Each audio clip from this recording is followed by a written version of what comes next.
今日同大家介紹嘅係呢一塊龍坡罐屈班尼2530年，佢市場叫做跳樓牌，因為當年咧曾經有一個女仔響火災現場度佩戴住呢一塊牌，而響多層樓嘅高空嗰度跳落地，佢話佢感覺到龍坡罐師傅攬住佢，響一剎那之間咧佢落到平地，而佢個人咧係完全冇事嘅。呢一塊咧亦都係龍坡罐嘅5大自身之一，響港台泰都有好多人好中意嘅。變形跳樓牌有好幾個唔同嘅特點。首先拎起塊牌，你要先睇下塊牌嘅清晰度，前邊啲字唔可以連埋嘅，仲有要睇佢嘅牌邊清唔清晰。沿住牌身咧有好多好微細嘅線，呢啲都係真牌壓模留落嚟嘅。龍坡罐嘅袈裟裏邊又有好多好幼細嘅細紋。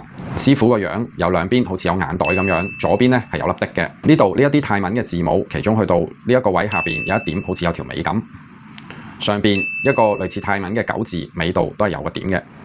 仲有下邊呢一個字有個圓圈，裏邊有一條好幼細嘅線，呢一啲全部都係真牌留響塊牌下邊嘅記號。反轉塊牌上邊有 Namo Buddhaya 同埋 Natchalidi， 中間有個錢袋。